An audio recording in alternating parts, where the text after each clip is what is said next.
양자역학에서 양자라는 단어는 분리될 수 없는 에너지의 가장 작은 단위를 뜻합니다. 물리학에서는 상호작용과 관련된 모든 물리적 독립체의 최소 단위입니다. 미시세계에 존재하는 에너지 양이라고 생각하면 쉽습니다. 가령 빛의 광자와 원자의 전자, 진동의 단위 입자인 음양양자 등이 있습니다. 양을 의미하는 퀀티티에서 온 말로 무엇인가 띄엄띄엄 떨어진 양으로 있는 것을 말합니다. 거시적인 세계에서 연속적으로 보이는 모든 것들은 미시적인 세계에 들어가 보면 불연속적인 세계로 이루어져 있는 것과 같습니다. 따라서 이것을 어떤 최소값의 단위로 계수할 수 있습니다. 이것을 우리는 양자라고 부릅니다. 하늘 높이에서 보면 점 하나로 보이는 운동장에 아이들이 띄엄띄엄 있는 것으로 생각하면 됩니다. 여기서 아이들은 광자, 전자, 음양양자입니다. 양자역학에서 역학이라는 말은 힘을 받는 물체가 어떤 운동을 하게 되는지 밝히는 물리학의 한 이론입니다. 고전 역학은 뉴턴의 운동 법칙을 만든 뉴턴의 이름을 따 뉴턴 역학이라고 부르는데, 움직이는 물체를 다루는 동역학과 움직이지 않는 물체를 다루는 정역학이 있습니다. 이러한 고전 역학은 일상생활에서 일어나는 현상들을 매우 정확하게 설명하고 예측할 수 있습니다. 그러나 매우 빠른 속도로 움직이는 계에서는 상대성 이론이, 원자 단위와 같은 극히 미세한 세계에서는 양자역학이 필요합니다. 물론 이 두 가지 조건을 동시에 만족하는 계에서는 양자마당 이론, 곧 양자장론, 입자물리학의 이론적인 바탕으로 양자역학과 특수 상대성 이론을 결합한 이론이 있습니다. 따라서 양자역학이란 띄엄띄엄 떨어진 양으로 있는 양자가 어떤 힘을 받으면 어떤 운동을 하게 되는지를 밝히는 이론입니다. 운동장에 있는 아이들이 어떻게 돌아다니는지를 밝히는 것으로 생각해보면 쉽습니다. 그런데 운동장에 있는 아이들이 중첩, 얽힘의 특성을 갖습니다. 양자역학에서 말하는 양자중첩과 양자얽힘입니다. 양자중첩이란 코펜하겐 학파의 전자 이중 슬릿 실험을 통해 드러납니다. 곧 전자는 관측되기 전까지 확률적으로 존재 가능한 모든 위치에 동시에 존재한다. 하지만 관측되는 순간 하나의 위치로 결정된다.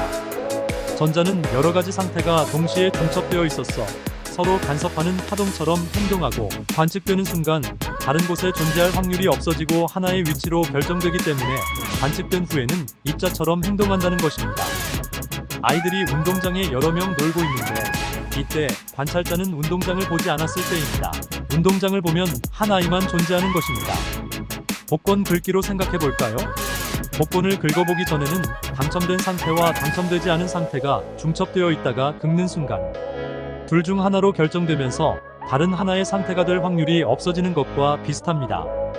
그런데 아인슈타인은 이러한 양자중첩의 확률론을 부정하죠. 이렇게 말합니다. 양자역학은 정말로 인상적이다. 하지만 나의 내면의 목소리는 내게 이것이 아직 진짜가 아니라고 말한다. 이론은 많은 것을 설명해주지만 옛 존재의 비밀을 밝혀주지는 않는다. 나는 어떤 경우에도 신이 주사위를 던지지 않는다고 확신한다. 그러자 닐스 보어는 이렇게 반박합니다. 신이 주사위를 가지고 뭘 하든 이래라 저래라 하지 마라. 이러한 양자중첩은 태극 혹은 음양으로도 생각해볼 수 있습니다. 사실 코펜하겐 학파의 요라민 보어 연구소의 소장인 닐스 보어는 양자역학 체계를 확립하는 데 있어서 영감을 얻은 것이 동양 철학의 주역의 원리라고 합니다. 보어는 이렇게 말합니다. 태극은 음과 양 그리고 서로 다른 두 개의 중성이 있음. 이미 물리학에서는 중성은 한 개가 아니고 두 개라는 것이 증명됨. 양자 물리학은 의식적으로 또는 무의식적으로 동양 철학을 많이 참고하였다. 물론 동학의 불연기연, 그러하지 아니하고 그러하다과 불교의 즉비의 논리, 공즉시색 색즉시공 등으로도 유비 가능합니다. 양자얽힘은 두 개의 양자 혹은 두 개 이상이 거리에 관계없이 서로 영향을 미치는 상태를 말합니다. 정확히 말하면 두 개가 아닌 여러 양자계 사이에도 작용합니다. 곧 쌍으로 생성된 양자가 하나의 성질이 결정되면 떨어져 있는 나머지 하나도 성질이 결정된다는 것을 말합니다. 이곳 운동장에 놀고 있는 아이의 정체성을 알게 되면 수십억 광년 떨어진 외계 행성에 있는 운동장에서 놀고 있는 아이의 정체성을 알 수 있다는 것입니다. 현재까지 이론에 따르면 빛의 속도보다 10,000배 이상 빠른 상태로 서로의 상태가 연결되어 있다고 하는데, 이것은 이동에 의한 전달이 아닌 얽혀서 서로 즉각적으로 바뀌는 상태라 할 수 있어 속도나 시간의 개념으로 상상하기에는 무리가 있습니다. 신적 영역입니다. 물론 아인슈타인은 이것도 받아들이지를 않았는데 그는 이렇게 말합니다. 자연은 특정 시공간에 국한되는 국소성을 갖는다. 따라서 멀리 떨어져 있는 두 입자가 정보 교환 없이 영향을 주고받는 건 불가능하다. 여기서 국소성이란 한 공간적 영역에서 일어나는 모든 것은 이와 분리된 다른 공간적 영역에서 일어난 작용에 전혀 영향을 받지 않는다는 것을 말합니다.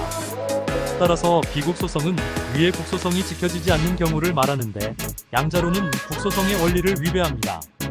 이러한 양자얽힘은 자연계에 엄연히 존재하는 현상입니다. 원자보다 작은 세계인 아원자 세계에서는 매일 일어나는 일입니다. 신적 영역을 인간의 제한된 이성으로 이해하기는 쉽지 않습니다. 이러한 양자얽힘이 이용되는 것이 바로 양자 컴퓨터입니다. 또한 전송 및 통신에서 암호화로도 사용됩니다. 최근 기독교 신학이 양자역학을 통해 성서의 기적과 부활, 신비적인 현상을 설명하려고 하는데 미시 세계에서는 가능한 이야기인데 지금 생물학적 현실 세계에서는 어떨지 모르겠습니다. 카오스 세상입니다.